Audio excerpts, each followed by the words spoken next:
Good morning, everybody. Happy Sunday. Good afternoon, maybe to some of you, or maybe even good evening. This is Coffee Break. I'm Spencer Campbell, aka Keela RPGs, and this is Coffee Break. I just hang out on Sundays with some of my cool friends in the RPG scene, and we just chat. It's not an interview show, it's just whatever we do over a cup of coffee. And with me, I have my good friend, Josh Hittie. Josh, why don't you tell the folks at home who you are? Well, I'm Josh. Hello. I like making tabletop role-playing games and things and game-related things. Um, I don't know if there's any particular theme amongst what I do. Usually a little weird, usually a little spooky, because Yeah, I like that stuff. when I think of you, I think But of also weird and spooky. weird and spooky. It's fun. It's fun. Um, yeah, yeah. That's Usually there's awesome. at least one of those two things, probably both. Yes, I think anytime you've got something going on, there is some sort of there's a vibe about it. And vibe is a good word because we're gonna use that word a lot. But there is just a thing that when I see stuff from you, I'm like, ah, this is Josh. Josh made this. And Ray in chat is saying like a consistent theme is very good, and that is so true, right? Like, so true. Um, I feel like I'm chaos, Shucks. but it checks out. Ah, very good, Dice Ghost. The vibe does check out. Excellent. Yeah. So, you you're another one of the fellow Chicago area game designers. I've learned that there are a lot of us over the last couple of years, that there's a whole squad that kind of live in or around Chicago, which is pretty dang cool. Um, it's a shame that I learned this like during a pandemic, where I was like, Right. wait, there's all these cool people around me and I can't see them. Mm. That's been torture, but it is cool to know that there's some cool folks around the area. So I'm hopeful that when we can get back together, we'll get some cool games going. Like Adira is literally down the street from me, and that's it's ridiculous that Adira Slattery is like down the street from me. That's so funny. Um, and didn't realize that until like just like a funny coincidence sort of thing. Um, that's awesome. Well, Josh, we've made it to 2022. Um, We have. how was your 2021 in terms of game design stuff? Like what was some of the stuff that you did? Because like obviously we're going to talk about vibe check. So there's vibe check, but like generally how was 2021 for you in terms of RPG stuff? Like and it doesn't even have to be stuff that you played, but like what like jumped out to you? Oh, shit. Yeah. I mean, I think like personally with my own stuff, I talked a little bit on Twitter. I really pushed layout stuff, got more into that, released a few games, and I also started thinking more kind of what potential long-term support for some of my stuff might look like instead of just Mm, sort of releasing a bunch of little things here and there. Um, I had one big goal in 2021, which was to finish Extra Causal Monolith, which I finally got done. yeah. That had been that had been procrastinating on that for ages. Um, um, and then also Vibe Check, which we'll talk about. Um, I got to play in some very cool games, play test some very neat games. I think Ray in chat can attest to that. Um, but yeah, I think like playing stuff wise, there were some of those sessions. I got to do some Twilight Throne stuff, which is hopefully coming out on the Nice. horizon. Very exciting. Apocalypse Key is very exciting. Hmm. Um, I got to play test something I wrote for someone else's game, which is wild. Um, That's super cool. also had First Thing of Mine in print, which was in the oh geez, I'm embarrassingly blanking on the name. It's like on the shelf over there. I wrote a dark incursion for Sam Zimmerman's Trophy Gold Zine Quest, Oh, nice. the Sword Throne, I'm horrible with names, so something something. Oh don't look to God, me for it's like help. right over there, but like the zine is just behind something else because my little zine shelf is overflowing. Um, but it's very cool. It's very cool. The Gold Incursion is fantastic. So it was really cool writing a paired trophy dark incursion for it, which was very exciting. Yeah, So yeah, that was cool. 2021 was pretty neat as far good. as tabletop stuff goes. So That's awesome. it's thrilling. I have to write notes for myself because I like my brain will just I'll forget all the things that I'm inspired to talk to you about as you talk about them. So I apologize if I'm like looking away and being like, what's Josh saying? Because there's two things that really jumped out to me that I want to talk to you about, which is layout and long-term support.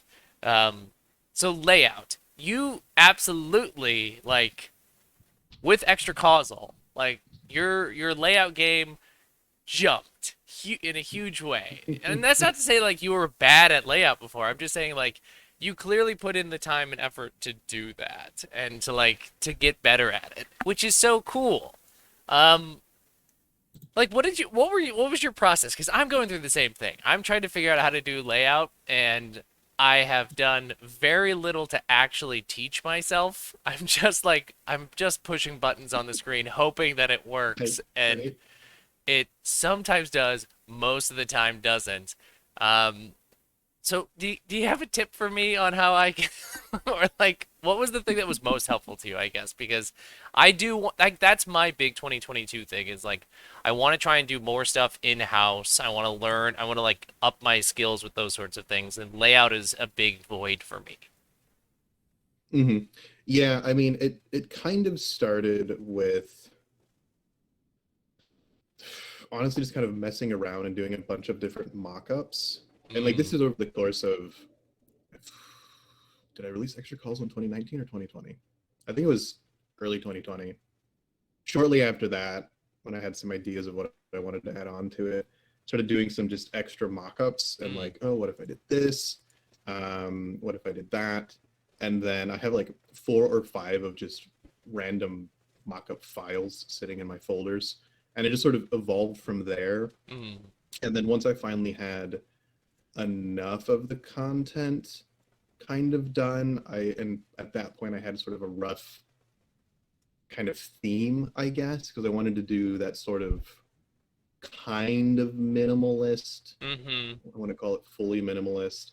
Um, and then for me, when I'm working on stuff alone, layout for me is sort of like sculpting in a lot of ways. Oh, I do, depending on who you talk to, writing straight into layout versus writing everything and then putting it into layout. I end up doing a weird mix of both, okay. which only when I'm doing stuff for myself. Right. Um, but then it's just it really does feel like between sort of the editing the text to fit things and then playing around with moving text boxes and images and lines and things like that. To me, it really does kind of feel like sculpting, That's the like coolest forming it into analogy. shape. Yeah, yeah. I think there are a lot of technical things about Affinity I'm still getting the hang of. Right. I have consulted their many tutorial videos many a time. Mm. I have yet to internalize the page numbers. And look, I watch that one literally every single time. I have to do page numbers. Um, but I think I handwrite them, Josh. I hand type them every single time. And Keegan yelled at me on Twitter when I I said see that. that. Yeah, yeah. But I feel like every time I do a layout, I try and pick one thing to practice. Um, so like it'll be like, okay, I'm gonna figure out how to really use masters to my advantage on one thing. Mm. Didn't use it so much for extra causal because each spread is different than the other one. So instead of doing master, I kind of did it, but it was a process. Or like with extra causal, it was really I want to work in spreads. I'm Mm. going to treat each spread as a unit and try and make each spread its own little section of information to go with the flow of information and the text, et cetera, et cetera. So I think just kind of picking like one thing to focus on per project to just improve and practice is really Yeah. helpful, because then you're not trying to juggle 12 new things and Right. then not really getting anything done because you don't know what you're doing. That's uh that's a really smart way of doing it, and of course not the way that I've ever tried doing it. I try and do like all the things at once. I'm very much use the mimicry and copycat approach, where I just like I see things that I like and I go, all right, I'm just gonna see if I can figure out how to do that. And it's me like typing into the help bar like a lot of things like, okay, it looks like they're blurring things, blur, figure out how blur works, and stuff like that. It's it's rough. I think what you're describing of that, like, okay, I'm just gonna figure out how to do this thing, and I'm gonna figure out how to do it really well, is the great way of doing it. People are yelling at me about the page number thing. um, so when you mentioned the minimalist I approach, I'm starting to fall in love with that style of layout again. Like for me, we yelling. Thank you for yelling at me out of love. Um, like I have started to find that there are the really clean, intentional, minimalist style of like design is extremely attractive to me. Like I see it and I'm grabbed by it. I don't want to get up and go get it right now, but my partner has like a couple of like cleansers that like the bottles are just like it's clean. It's like a technical document the way that it's written out, like instead of like a brand. And I'm like, that's very cool and interesting. I took a shot. I don't know. Do you know the Hot Ones show, the Hot Wings Challenge thing where Yes, yeah. yeah, yeah, yeah. So my brother bought the Hot Wings Challenge, which gives you all the hot sauces that they're That's fun. using, so you can do it at home. Because my dad and my partner are like spice masters, and I'm a big baby, so I'm gonna just watch. Um, but he bought. So I took a picture of one of the bottles, and I don't. It's Oh probably not yeah. coming up, but it's like very clean, and Hmm. I love that. I look at that and I go, I think that would be like really nice to look at as just like a whole. And I know there are some RPGs that are laid out that way, and it's like I that draws me. And I know that's like way more minimalist than what you were talking about with like extra causal, but like that's the thing that like it's I'm swinging the total opposite of like the Morkborg maximal sort of approach. I'm going, like, but what if we went the opposite way? Hmm. Hmm. But I've tried doing that, and I think it's really hard because Yeah, yeah. it's actually hard to make it look minimalist and clean, and like that there's effort in that, and there's like intentionality to it other than just like I picked the font and I only put black font on white background.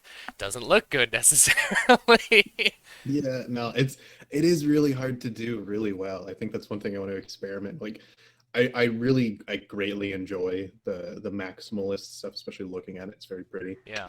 Um, but I do want to try experimenting more with like that super intentional minimal, like text only, Hmm. but still make it feel not, because you don't need cool art or cool assets or cool backgrounds and stuff. It's fun and it's great and it can make things shine. Mm. But I think you can make things also look very, very cool, like just text only. And I want to experiment with that a little bit in 2022. Yeah, I truly think like just text only or even like real simple lines to go with the text. Like that alone can just do you can do wonders with real simple hard edges and lines and like shapes and text. Like that can get you a really sleek looking doc. And so that's something Hmm. that I don't know. I don't have a project in mind that I'm working on that necessarily fits that particular style, but it's one that I've noticed, and it just came to my mind when you mentioned doing like more minimal layout. It's cool. I dig that stuff. Um, Hmm. the other thing you mentioned, which I'm hyper interested in, is long-term support of your games. So like instead of the one and done small projects, you're interested in like building up stuff for your Hmm. games, right? Hmm. Like, what do you envision as like stuff that is interesting to you or that you want to see in like your games, or like what are the types of I don't know if supplements is the right word or whatever the right word is for like continued support. Like what's the stuff that gets you like that's at the top of your mind of like, yeah, this is the stuff that I think is cool or we need more of. Yeah, yeah, it's very say season pass. Ray has figured me Um, out. but yeah, it's a little bit of a mix. Part of it is there's a couple things I want to go back and expand on a little bit more. Mm, I think just because as I was making them, it was either for like a jam deadline or it was mm, just like I don't have time to expand this as much as I want. Primarily packed bound. yeah. I just want to flesh it out more.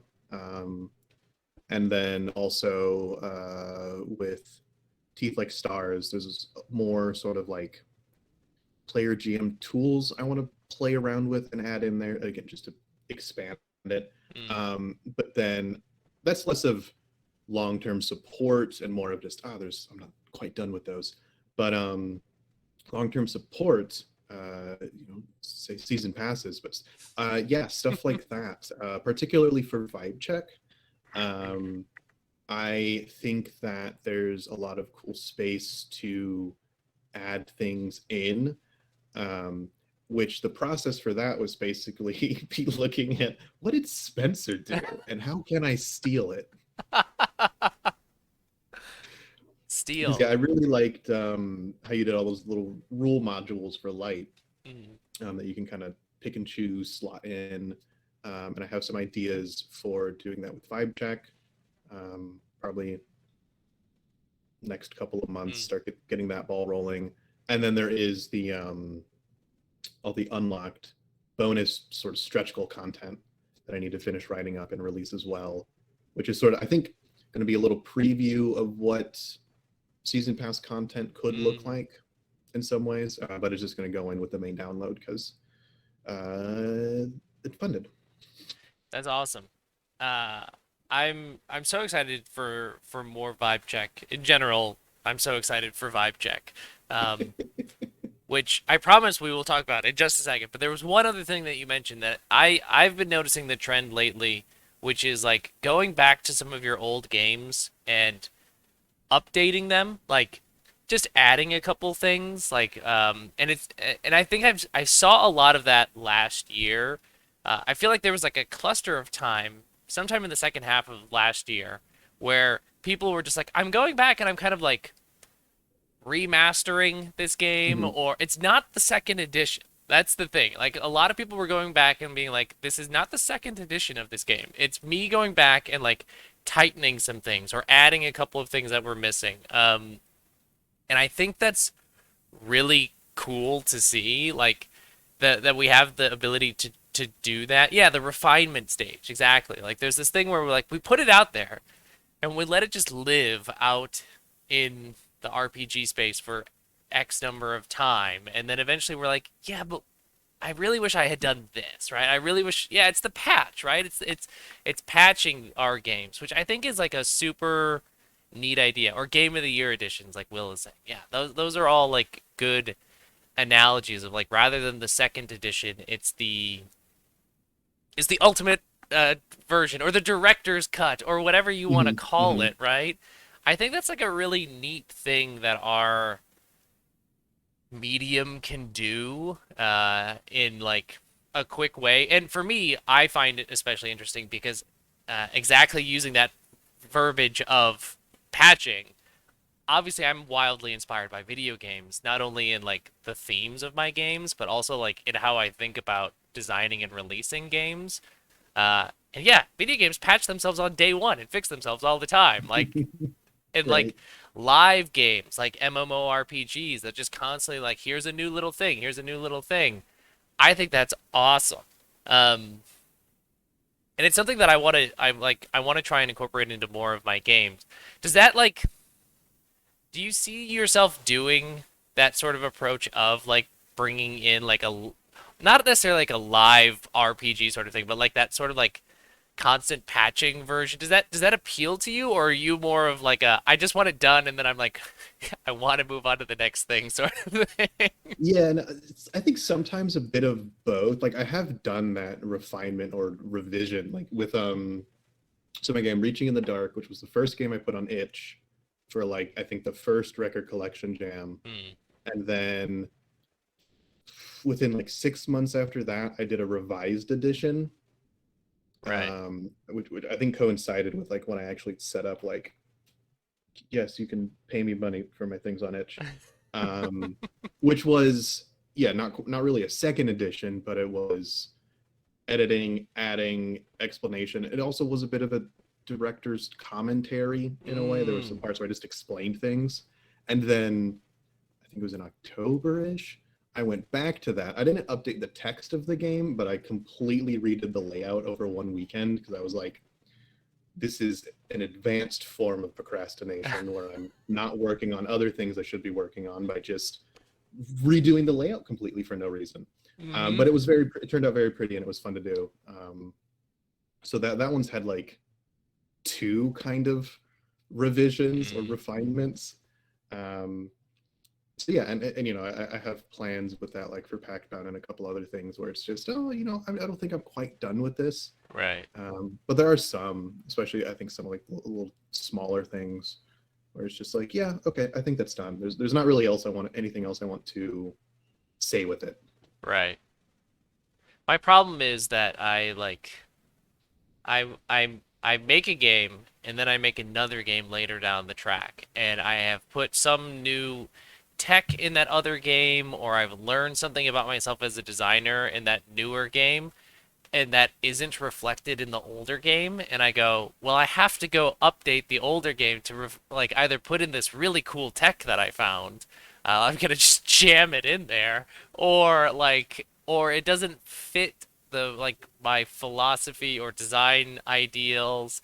Uh, so like I've always wanted to go back and just do Corvid Court and just do a bunch of different stuff with Corvid Court because I've learned a lot about the resistance system and other things since I released it. Like it was one of my first games I released, and I've changed a lot as a designer. But also, there's a beauty in Corvid Court being what it is, which is my weird 48-hour written game about Hmm. crows doing crime. And like I also kind of want to just leave it as that as well. It's a weird push and pull sort of thing where Hmm. I feel always compelled to go back, but um, I don't think I should always go back. Yeah, yeah, no, I get that. Also, layout as procrastination is, I understand that now. The reason that Drifters even came out last month, it was not supposed to come out last month. It wasn't going to come out till this year, is because doing layout for Drifters became my procrastination for writing other stuff I was supposed to be writing. I was like, well, I could just do a couple spreads in Drifters instead. And I was like, well, I guess this game is done. Right, right. Yeah, no, it was so funny because it literally started with one font that I saw. I think I got like an email from one of the, it's like, hey, here's three new free fonts for you. I was like, Mm. okay, let's check these out. And I saw one. I was like, that looks like a good title font for Reaching in the Dark. And then with it by the next 48 hours, new layout. Uh-huh. I feel like the 48-hour mark is a common mark for a lot of I've talked to a few designers like, yeah, I just in like 2 days I busted out this thing. Like there's this weird moment of like euphoria that some of us go through. Like, yep, the next 2 days I'm gonna just get this shit done, and it's very cool. Um, all right, Josh, let's talk about Vibe Check. I've been wanting to talk about Vibe Check for so long just because it's been so long since I've had the chance to play it. So before I gab and we just gab and gush about how cool Vibe Check is, like what if for folks who aren't familiar with Vibe Check, what is it? So Vibe Check is a Lumen powered game, or illuminated by Lumen, I should say. So, you know, using the fun, action packed core of the Lumen engine. Um, and it isn't directly inspired by one of my all-time favorite video games, The World Ends With You, for the classic Nintendo DS. And I guess kind of Neo: The World Ends With You, although it was all done before that came out. And then I played that and was like, oh, this reminds me of something I put in Vibe Check. So that was kind of fun. Um, the basic gist of it, you are a player in the Watcher's game. Players are, it's kind of like this almost afterlife. After you have shuffled off this mortal coil, you might be caught up in the game. You pay an entry fee to enter the game, and then if you make it through and if you win, you can return to life. So players are sort of caught up in this, and it can evolve in a lot of ways. Your stories, the Watchers are these mysterious characters sort of overseeing the game, making the rules. There are these monsters called the Pandemonium that you have to fight, and then mechanically, players sort of have two big parts to them. There are the tokens, which are the powers that you can use, and then there's also looks, which are fun clothes you can equip to change your stats and abilities.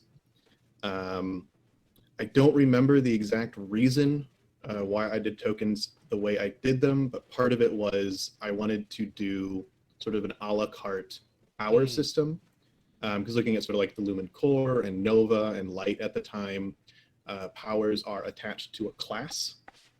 So I decided, what if I decoupled those and just made a whole far too large list It's huge. of powers that you can basically grind for, because tokens are also loot. So what I really liked about Lumen stuff was this loot loop. I think Gunfucks does it really greatly with the Borderlands inspiration. I looked at that a lot. Great game. Go buy Gunfucks. And so it's not only just like, instead of weapons, mechanically you have your looks, and then you also have your tokens. So there's two sorts of sources of loot, powers and then stat stuff. Lots of random tables to roll on. And I think in the final version, there's something like 84 or 86 tokens, What the fuck? which is, and some of those one of them has like 6 different forms, so I think it's closer to like 90. Oh my God, And Josh. I have 18 more in the first like stretch goal content that's going to be released eventually. So it's going to be like 100 plus tokens by the end. So it's 100 plus powers that you can equip and mix and match. So I gave up very, very quickly on any semblance of like balance, which was never really a strong thing I worried about. But I was like, there's no way I'm going to try and go through and check every single combination to make sure there's no infinite loops or whatever, which, if there are, then this is part of the fun. Right. But yeah, might have gone a little overboard with that. That's so many tokens. And yes, I embrace the infinite power loops. People have very quickly learned how to break a couple of sparks in Nova. Like Drifter is one that commonly people are like, oh yeah, if I just do this, am I just infinitely powerful? Yeah, you are. If you do that. And like same thing with Sanguine. Um, I didn't realize that you had hit that many tokens. That's Yeah, there's a lot. because I got to play test it, and like when however many months ago that was, and I even just during the playtest remember thinking it felt like there was a decent number of them. I think there might have been like 36, or no, there might have been more than that because I think it was two D6 or like D66 tables that we were rolling on for like commons and rares. So already it was like, wow, this is a lot of tokens. And the fact that you've added more since the playtest is mind blowing to me. Yeah. Yeah, it ended up being quite a few. It was like, I think I wanted to have, because there are different rarities of tokens you can get. There's Right. like, your common, slightly better. I'm forgetting my own terms for my game, and then third, so on and so forth. So I wanted to have an even amount for your sort of standard rarities, basically common, rare, legendary. And then I also added a bunch of like, I call them the esoteric tier tokens, which are sort of like the funky ones. You have to do special things to unlock those, because in The World Ends With You, there were, so the pins, which is where you get your abilities, special ones that, like, again, you had to do different unlocks for, or like they worked in sets together. So I wanted to have some of those weirder ones that worked kind of Mm. like that.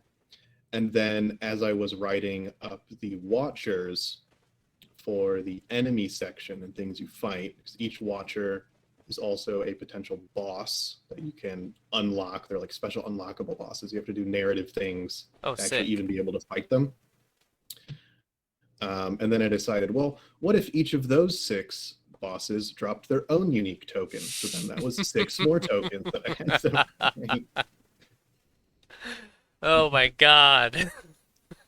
That's amazing. Yeah. Um, so this for people who are listening to this and are going like, I've never played this game that Josh is talking about, the world ends with you.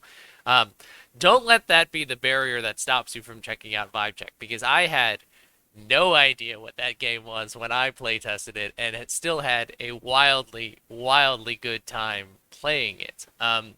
One of the things that was really cool about it that I remember, and you alluded to it just a second ago, is that like in like the base game, like in the video game, it's like pins that the powers come Mhm. in, right? But for like Vibe Check, we got to manifest our tokens however we wanted on our characters, which Vibe Check is like the most stylish game that I've ever played in like a million different ways. Like in the clothes that you wear, the cool loot clothes, just truly the actions, like the things that we did, it was all about trying to describe very cool, stylish stuff and like cueing off one another.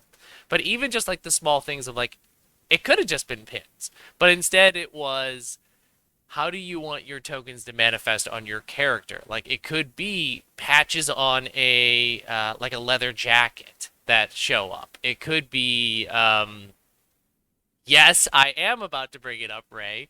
For my character had long jet black hair, and my tokens would manifest as like highlights, as like streaks of color in my hair based off of what the vibe of the token was. And I had a uh, like an ice token that like allowed me to freeze things. And so you better believe I had frosted tips when I was using that token. I was very stylish and cool.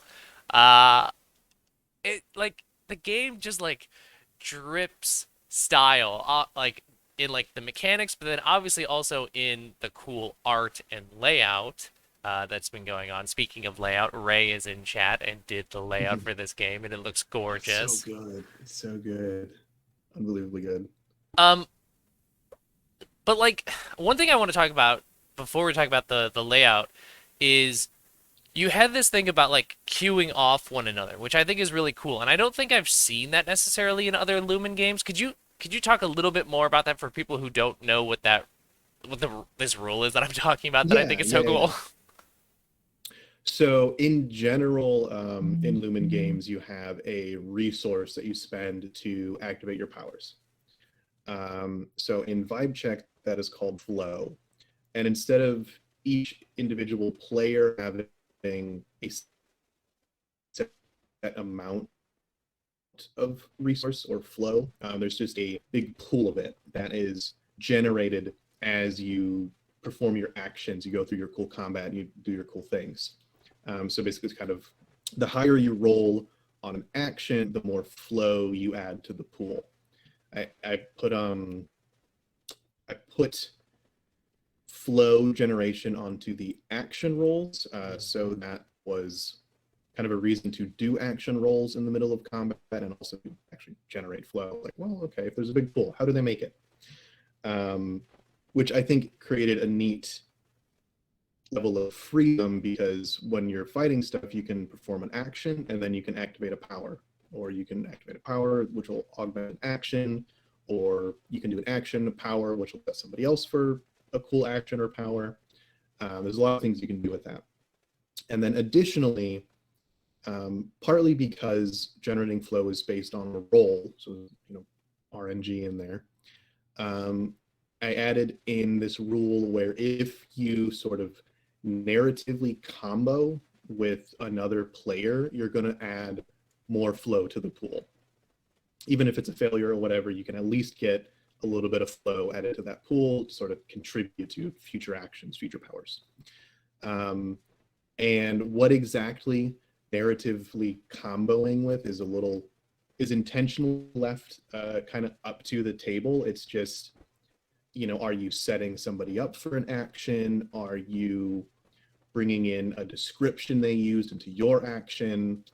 Like, I'm trying to think of some specifics from the playtest, but just hypothetical with like your character, they froze something. Mm. And then let's say Ray's character was like, okay, I'm going to use that frozen enemy as like, a stepping stone to jump up and do a cool flip as I fight the next monster or whatever. That's a narrative combo because you're incorporating other players' actions and powers and things like that into your action and power, and then also doing another cool thing. But I feel like part of the end result is you get all of the players more engaged in everybody else's actions. Exactly. So you can avoid a little bit at least the like, okay, it's not my turn, I can zone out for a minute.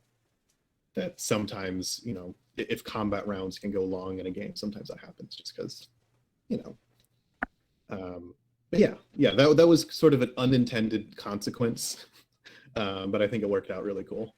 That point, I'm glad you got to that point because that was what I was about to sing the praises of so much. Is like obviously it's a cool mechanic because yes, it keeps flow going and like it leans into the style, like the very cool um the like, and I mean like literally like style, being stylish in like everything in the game is about being stylish and cool.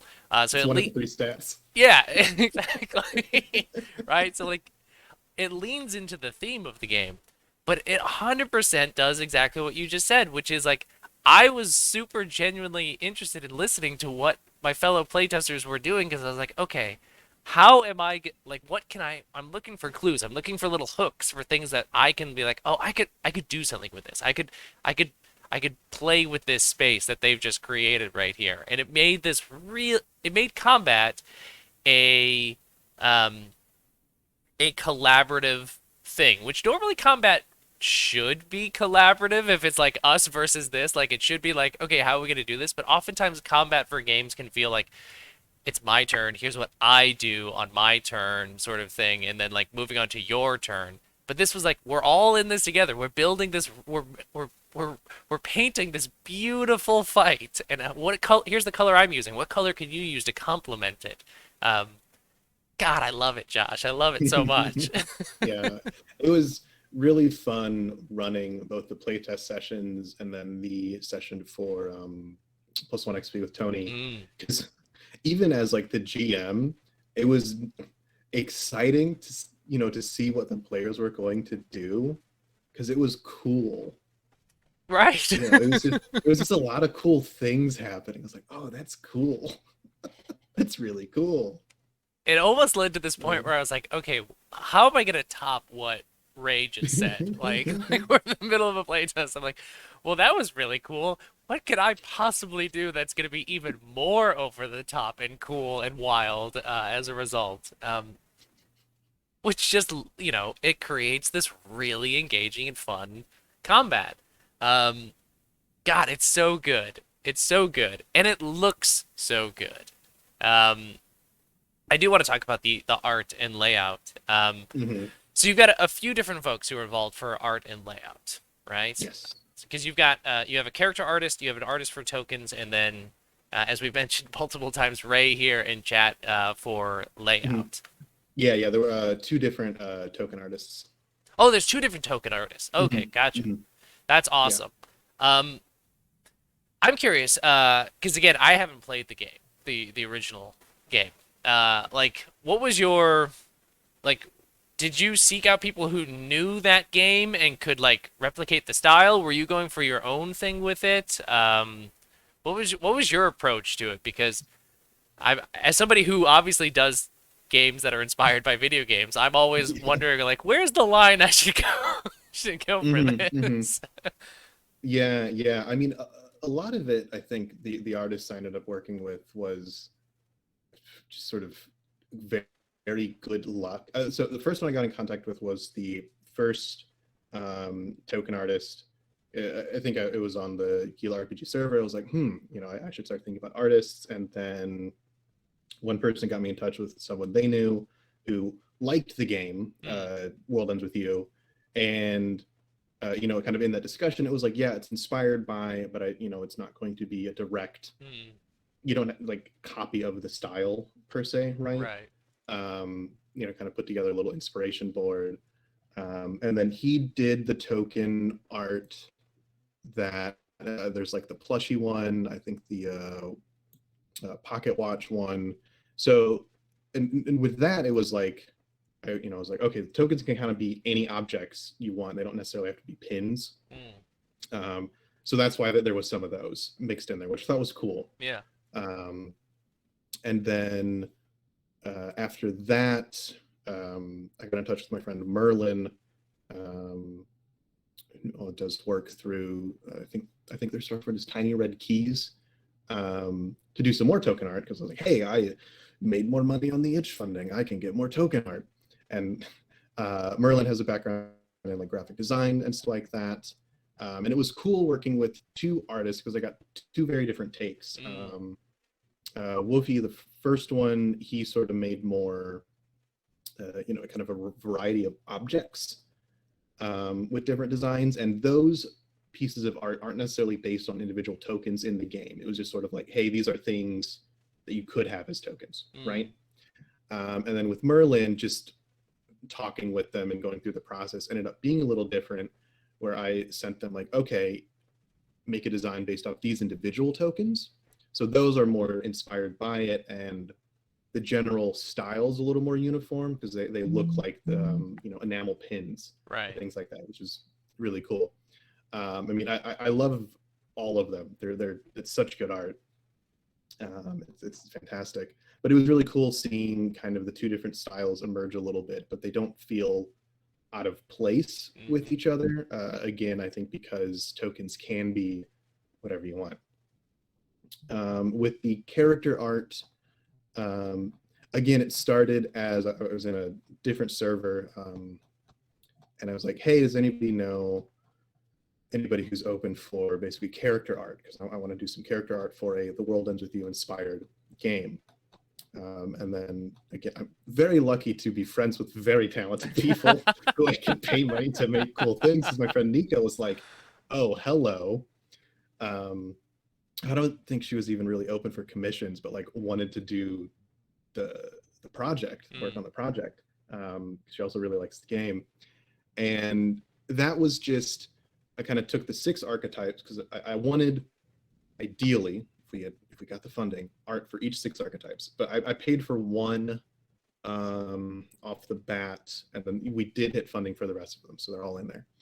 And that was really just I also each of this archetypes is representing one of the six main brands. mm-hmm.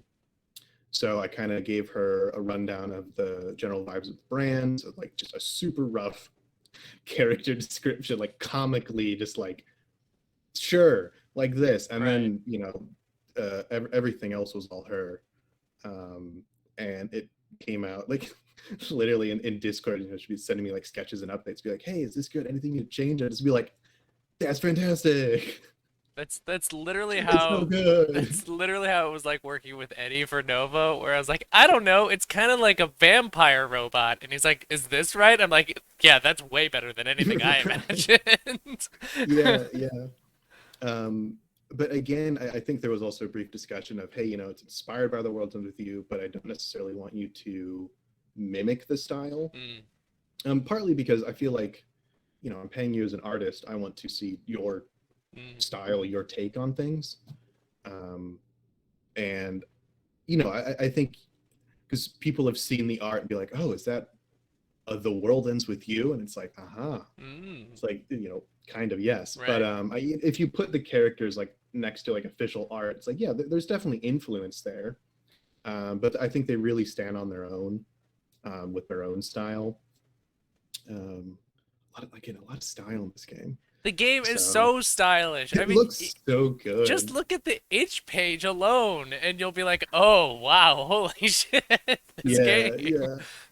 Nah, it's unbelievably cool. And then uh, Ray, who did the layout, did fantastic work, incorporating the art. and just sort of really unifying everything together. It's such a neat, cohesive end result. Mm. Um, yeah, The yeah, layout is so good. Like, I know it's we were really talking good. earlier about like minimalist, and this isn't minimalist because it's the most stylish, coolest layout ever. And hell yeah, Ray, hell yeah on that. It's great. Um, I cannot recommend enough to folks who have not checked out Vibe Check to go check this out. It's so much fun. The game is fun. It looks gorgeous. Ray's computer almost died making the layout. So Yeah, what think about was that. Ray? How big was the first file that you sent me of like for like the first approval of the layout? It was chonky. Oh, love a good ch chunky PDF. It was a big one. That is that's so funny. Yeah, like the game is awesome. It's so cool. So what? What? 700? It's wild. Like I didn't imagine that Vibe Check was going to be because the final PDF as like pages, I think it's like 100 and something pages long. Uh-huh. Like in the document, I think it's nearly 50 just in the Google Doc, and I was like, oh okay. I mean Yeah. that's long, but I didn't think it was going to be ended up being this big.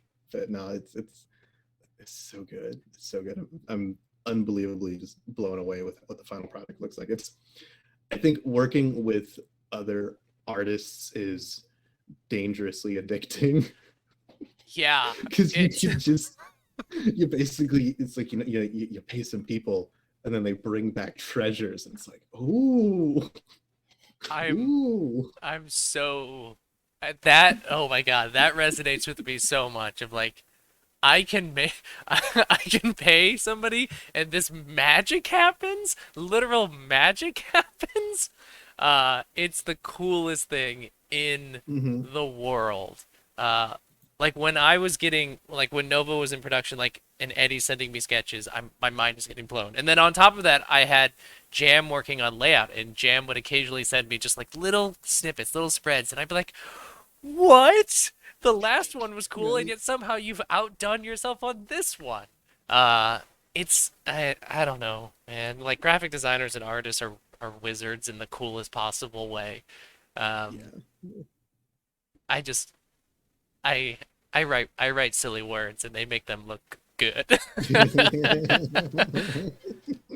Um, yeah, that's awesome. So yes, please, folks, if you have not checked out Vibe Check, check it out. Grab it. It's awesome. If you picked it up while it was itch funding, your copy is updated and beautiful and ready to go. So go like re-download it. Yep. Get your new It's version. waiting. It is Mm-hmm. waiting. Mm-hmm. That is Yep. awesome.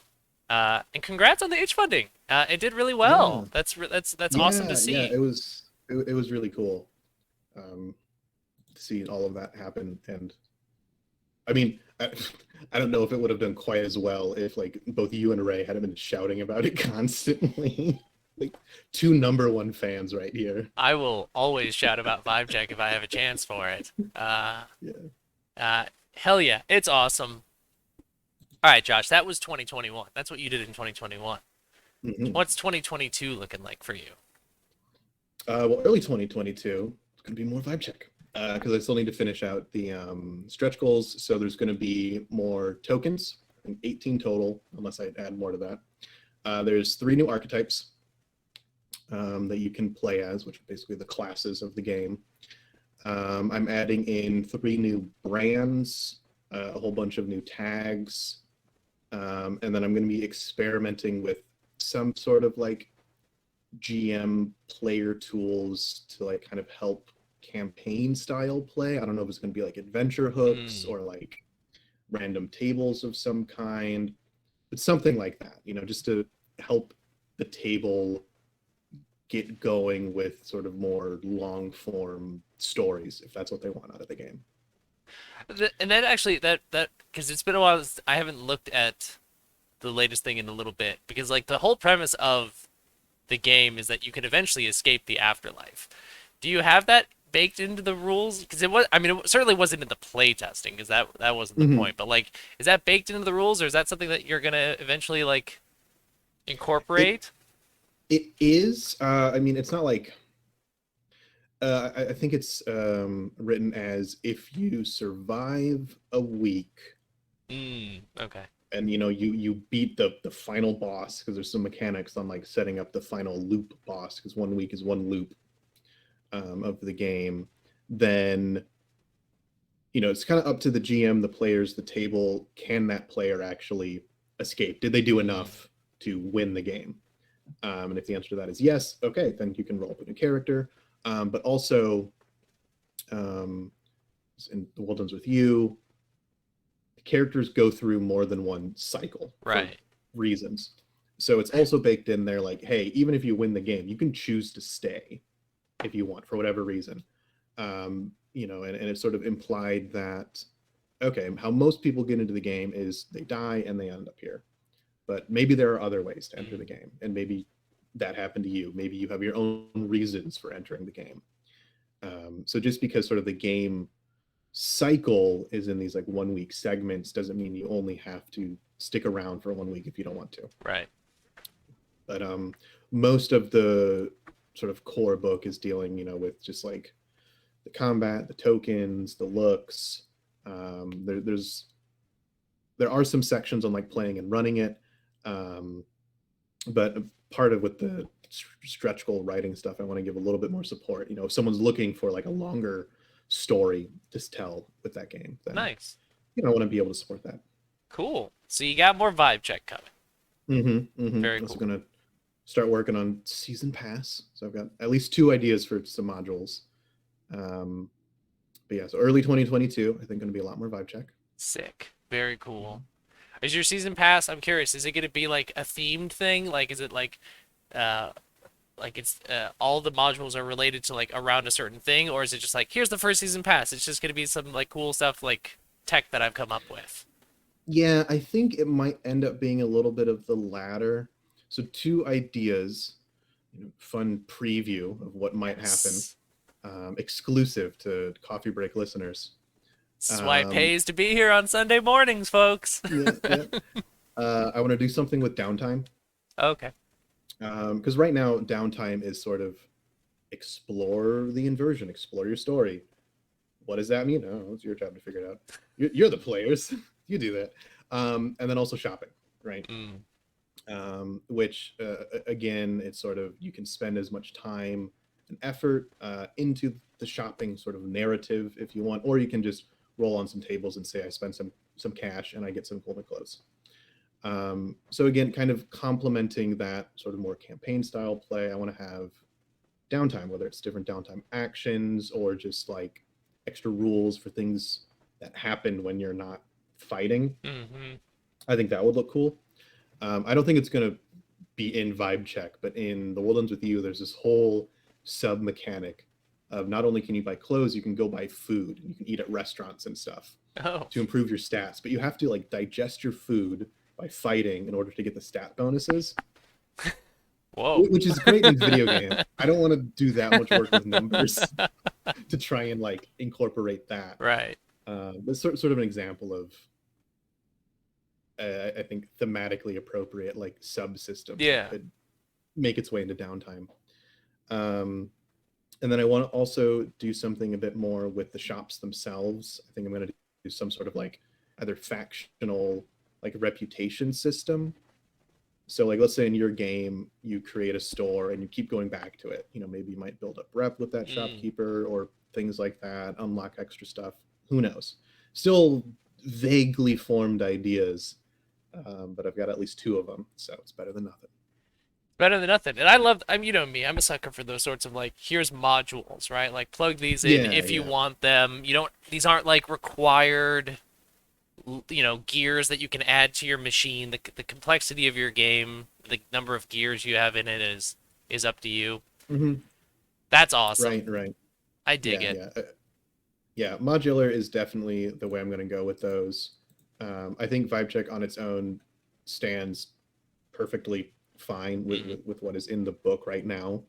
Especially, if you're looking for just kind of some fun action combat, I think you can just play a couple of sessions, do some cool things, have a great time. yeah, And then I think a lot of the modules are going to support more if you want to add some more depth to non-combat things, stuff like that. So, that's awesome. I keep hearing something at my door, and I'm wondering what it is, but because I'm all alone right now. oh, Or am I all alone is the question. uh-oh.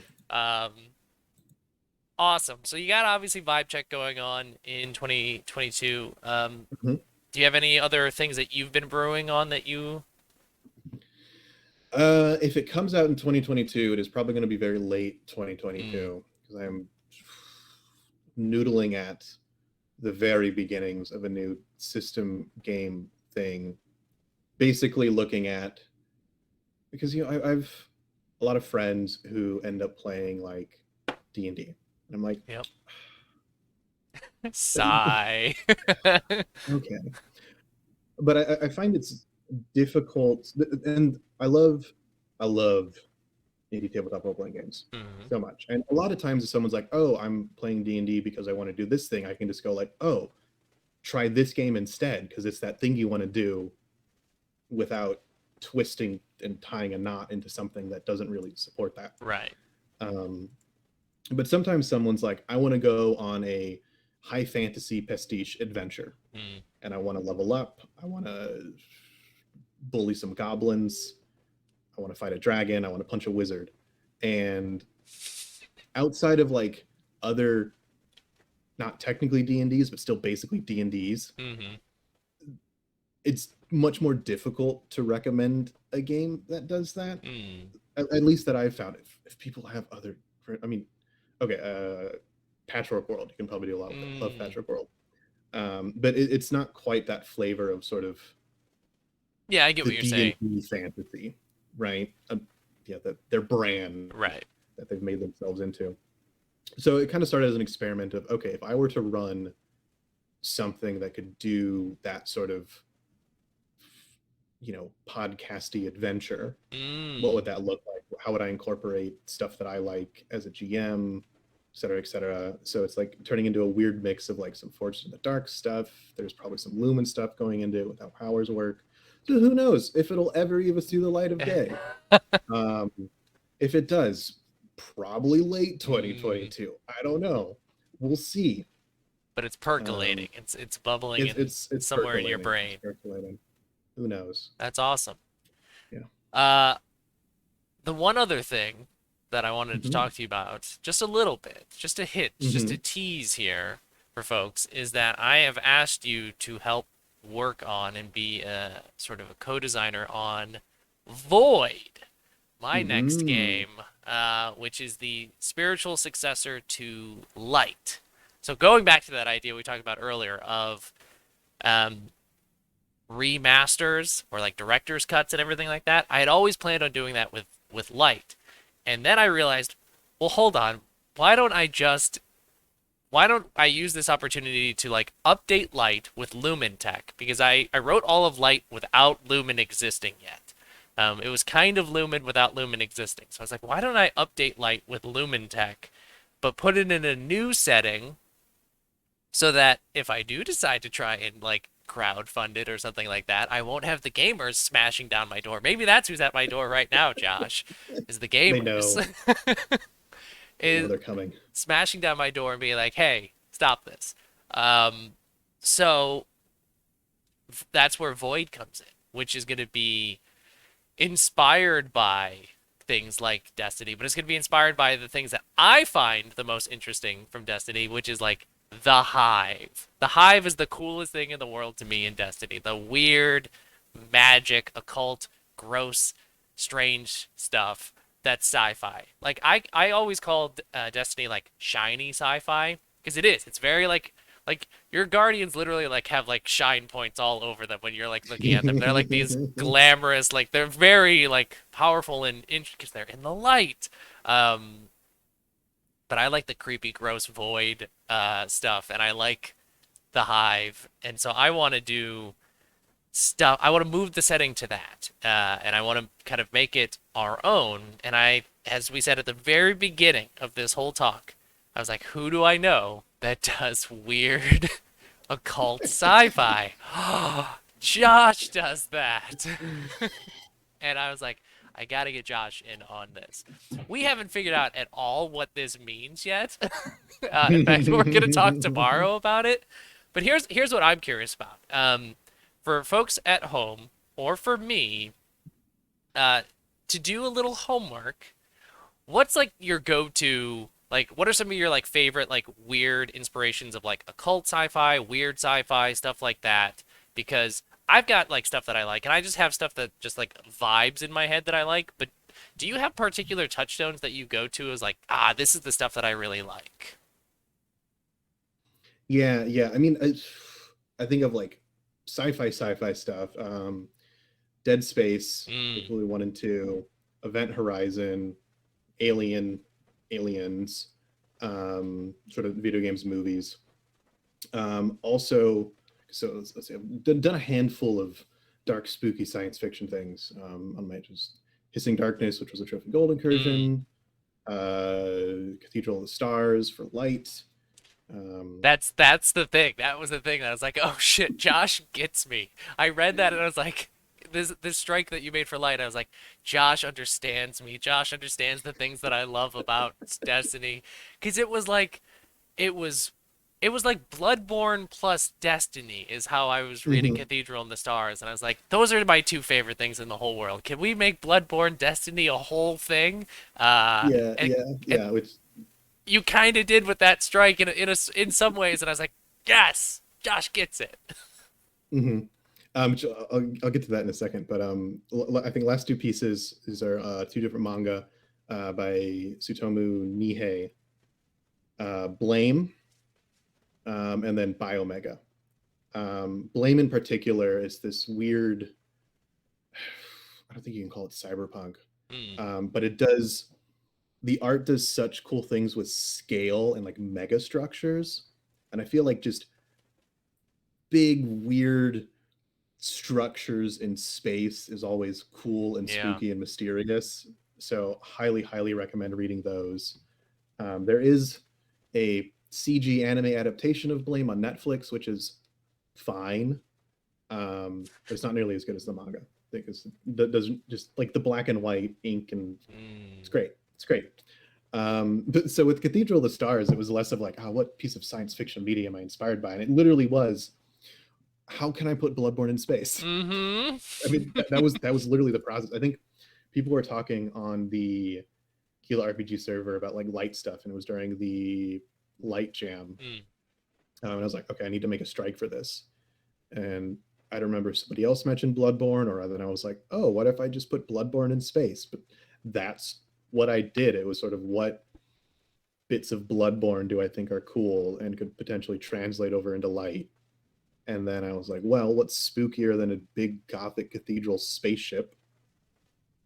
Few And then I things sort are of, spookier than that. right, just sort of went to town, right? And I was like, okay, let's see what happens. So I think honestly, you can do a lot of just literally like transposing your favorite horror stuff Mm, into space, and there is something transformative about that inherently, mm-hmm. because things are going to change once you start putting it into space and sort of dealing with the cosmos, and you can bring in cosmic horror stuff and big spooky. I think scale and just the infinite void Mm-hmm. of space is just sort of a great thing to fall back on, because it's unique to space. You don't really find that horror terrestrially, Right, right? So I think when in doubt, just be like, it's dark, it's infinite, right? right. That's That's scary. There's stuff out terrifying. there probably. Mhm. It's like the deep ocean, but worse because it's frozen. Right. God, the ocean is terrifying to me, Josh. The ocean is the worst thing that ever existed. I hate the ocean. Um, yeah, I'm so excited to just like brainstorm cool stuff with you about it. So basically, the quick pitch for folks is that Void is going to be me upgrading light rules, like making a cohesive experience out of it because it is modular, it's scattered. And I like that approach. It works well for light, but I want to like make the director's cut. Like, here's the modules that I think are the most important. Here's the tech that I'm including from Lumen to make a unified game. And now I want to put it in this like weird, spooky sci-fi world, and that's where Josh is going to help inspire me, I think, and we're gonna make something real weird, and it's gonna be great. Um, so I have nothing else to announce for that other than it will happen eventually. um, but that's my big 20. That's my big game of 2022 is that. Otherwise, I'm leaning entirely into the season pass approach, small modular stuff for long-term support for other stuff, which is why I wanted to talk to you earlier about where you learned layout because I gotta start doing better with my layout or just learning it. Um, hell yeah, hell yeah. Uh, Ocean horror expansion, Ray, terrifying. Don't do this to me. But I love it at the same time. Um, well, this has been awesome. Is there anything that you wanted to talk about that we didn't cover or anything like that? I mean, I think that probably covers the big points. Let's see. I'm gonna remember the beginning of the stream. We talked about vibe check. We talked about spooky. We talked about void. So I think we fulfilled all of our promises, at least in the stream. That's right. Once again, I'm gonna emphasize to everybody to go check out Vibe Check. I put it in the chat. I'm gonna put it in there again. Ah, yes. I'll just Yeah, print edition. I'll echo what Ray is saying here. Where Yeah, 2022 yeah. seems like a really great year to put your stuff in print. Just It saying. does. It does. Yeah, yeah. No, I've been being friendly bullied by one or more individuals, both of whom may or may not be in this very stream. Um, but yeah, no, I think starting to think more seriously about what some print stuff would look like. So I should that manifest in 2022, I will not be shutting up about it. So you will definitely hear about that. I also Yeah, won't be yeah. shutting up Also, about it if you do that. yeah, yeah. As said in chat, the status of the printing industry is something to consider. So Yeah, planning might begin in 2022, and then actual physical prints might be a little later. So, I believe in you. I believe in but us. yeah, yeah. All right. Definitely thinking more seriously about it. That's awesome. Uh, well, folks, this has been a blast. Josh, before we wrap up, where can folks find you online? Like, what are the things you want to point them towards so that they can find you, find your cool stuff? Sure. My itch page has been conveniently linked several times in chat. That is ostrichmonkey.itch.io.